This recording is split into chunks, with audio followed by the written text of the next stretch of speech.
Welcome back to Grit Gym. Today we're going over the Shoulder Saver series. Say that 10 times fast, but I'm Adam Reese and I help people that have been in pain for a really long time, haven't been able to work out. I help them get back to where they can work out again.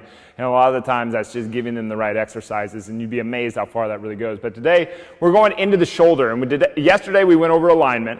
And if you're interested about your alignment, go to gritgym.com/PDS. That gets you and sign up there. That gets you a program design session out here, so we can get very, very clear with what you have going on, your specific circumstance. Because just a little tweak in your programming can make a world of difference. You get on on a program with the exercises that are specifically made to you, and you're really going to fly. Okay, a lot of the time the program. You didn't fail the program definitely failed you, and that is the case with 99.9% of the programs out there. But today we're going to talk about three muscles mostly. We're going to talk about referred pain coming from the muscles that rolls down to your shoulders. So you've got the scalene, sternocleidomastoid, and you've got subclavius right here. Referral pain from these goes down the back of the arm and the front of the shoulder. So a lot of people are complaining about pain in the front of their shoulder. You know, maybe this is because you're bench pressing too much. Maybe this is because your shoulders sit really far forward. Maybe it's because your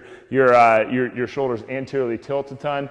Maybe it's because your shoulders sit really low like this. You don't want either. You don't want any of those, and that can affect the stress on these muscles. So what you have here, let's say that you have like your sternum, you have your collarbone that is sticking out from underneath that, and then you have like your neck back behind those, right? You can't really see those real well, but you have a subclavius right here, you have your sternocleidomastoid right there, and then you have your scalene coming back right underneath. Now the scalene is this one right here. It's one of your breather muscles. It goes down and it connects to that first rib underneath your collarbone here. It's like right in here. You can kind of see if I really right in there. Okay, if there's a lot of pressure on the scalene and it's constantly having to pull up on that first rib to get you to create negative pressure in your lungs so that you can breathe. Well, we want this, obviously, but eventually if there's enough pain in the front of your shoulder, what the surgeon will go in and do, put a slice through your neck right here, tear out that scalene, remove first rib, and then the blood vessel and the nerve can function without impediment from that scalene being all stressed out. Okay, you do not want this. This is called thoracic outlet syndrome, and that is the surgery that they use to make it better. And that's this muscle right here. Okay, it comes down, attaches that first rib, and they remove that first rib, and then you're better. Now the interesting thing about that is that maybe it was completely unnecessary, and I almost guarantee you it is every time, because it just doesn't take that much to go from having your shoulder blades here to getting more comfortable with your shoulder blades up here, pulling that serratus anterior through to get into a better position, so to take pressure off of that scalene in the first place. Okay, so that's one of the biggest things that we can do. We can get a little bit of soft tissue work on that scalene, and then we can raise the shoulders up to take pressure off of it. You can do the same thing with sternocleidomastoid, and you can do the same thing with subclavius. Now, if you think that this is something that you might be experiencing, you're experiencing pain through the front of the shoulder, you're experiencing pain through the back of the arm. Now, I'm not a physical therapist. That's not my job. My job is not to deal with an injury. So this is probably a very good place to come in, start your program, and get assessed, because I'll immediately push you out to the physical therapist that is appropriate for you if you're not within my scope. So if you're having pain down the back of your arm or in the front of your shoulder, well, these are three spots that you can look at, and it's very easy to dig into these. And you want to treat this is to give you an idea of referred pain. What I'm talking about there is even though the pain's right here, the source is up here in your neck.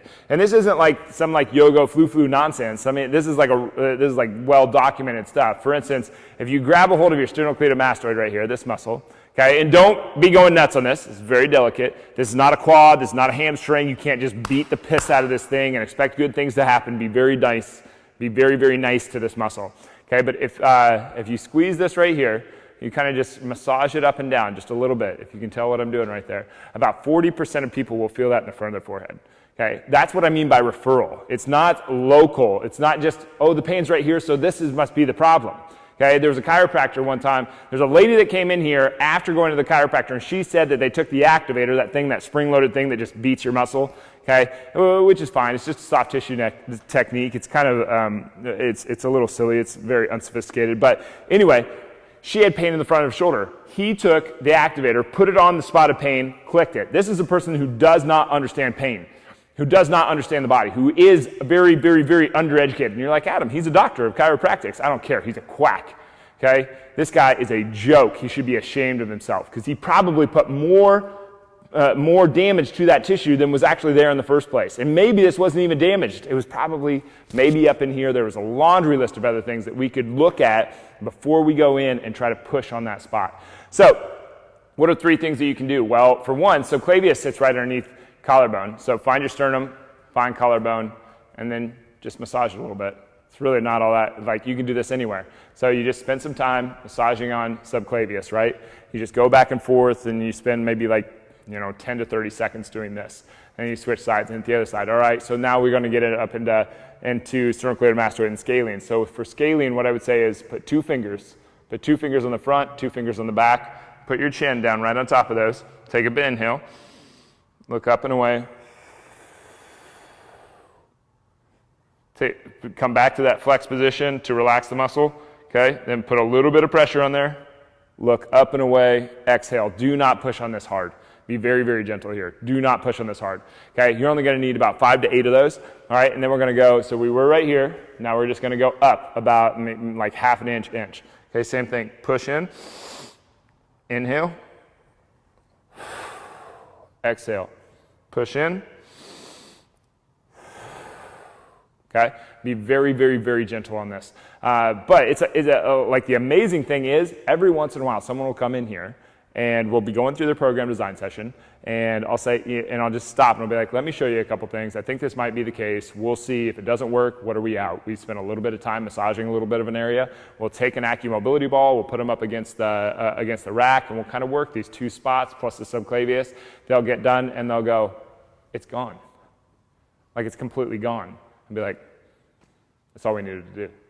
Sometimes it's so simple. Some of this stuff, you put it in line and it's just so simple, okay? And then we had to do some other stuff to help them along the way because they needed to get their shoulders up higher, but we just did a little bit of massage on these 2 different spots, and the referred pain went out of the back of the arm and off of the shoulder. Now, think of the implications of that for this person. Okay, this person who could not work out, mindset-wise, they've got this huge mental block. Every time they go to work out, they end up in tons of pain. How much fun is it to go to the weight room if every single time you hurt? Okay, you're not going to keep going. You are going to stop. Okay, if you can go to the weight room and have a positive experience there, then you're probably more likely to be consistent with your training. When you're consistent with your training, you can have results from your training. When you have results from your training, you can use them in the outside world. When you can use them in the outside world, you have a more positive, better experience in your life. Okay, that's what we're trying to do in here. But if we don't have that, then we're just going to have this negative experience. So they had this huge mental block in the way. All right, then we can actually do some other things to get those shoulder blades up into a better position up here where they should be, with that shoulder blade locked into the spine the way that it should, taking more pressure off of that scalene and off of that sternocleidomastoid and off of that subclavius to put that collarbone in the better alignment that it needs to be and the shoulder blade in the better alignment that it needs to be, not warped around, but nice and flat, not like this, but like this. Okay, I'm not moving my upper back there. I'm moving my shoulder. I'm moving my shoulder blade. All right, so better positioning of the shoulder blade, and then that further just capitalized on and complemented, alliteration aside there, I used the wrong word, but they complemented each other as we were going, and then 6 months later, the person's out of pain completely, day to day, is able to raise their arm over their head, do all the things that they need to do, and not be injured in the process, okay, or not be in pain in the process. That's an amazing thing. Okay, just because we did just a few little things right, and we set a stimulus that the body could adapt to, and then the body did adapt to it, and then we set another one, the body did adapt to that, set another one, the body did adapt to that, and we coached the gain along.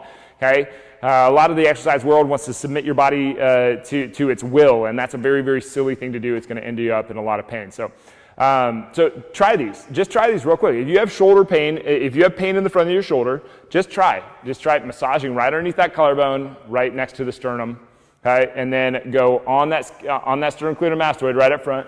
It's this guy right here that you can grab a hold of, and then go right behind that. Look in, look away.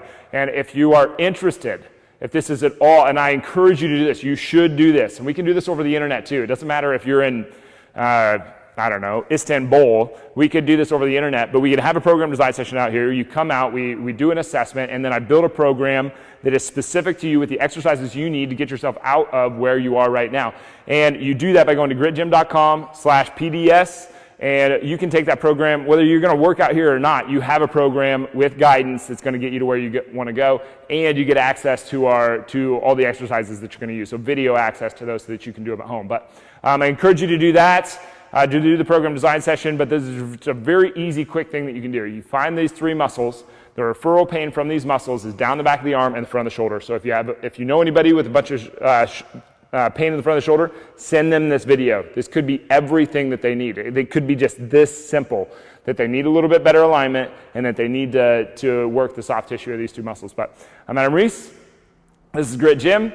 We'll be back with the next video tomorrow, which is on thoracic mobility and how we can capitalize on that so that everything out here in the shoulder is going to be better for everything that we go over in that video. But if your thoracic mobility is restricted, everything else, then your rib cage, because your rib cage sits on your thoracic spine. And then your shoulder blade sits on your rib cage, and then how the shoulder blade moves is going to dictate how the humerus moves, and that's this bone. So the scapula and this bone basically make up dictate how the shoulder blade how the shoulder is going to move around. And if the shoulder can't move properly, we have a movement dysfunction, and that eventually leads to a injury, and we don't want that. So, encourage you. Grab a program design session, come out to Grit Gym. We can do these online too, so even if you're in New York, what did I say earlier, Istanbul. If you're in Istanbul, which we have a few people from around the world that watch these videos, so it's kind of cool when they write into it, but write into me. But definitely send this to somebody that has a lot of trouble with their shoulder. Could be everything that they need, and then stop back in tomorrow and we'll go over more. Thanks for being here, guys. We'll see you soon.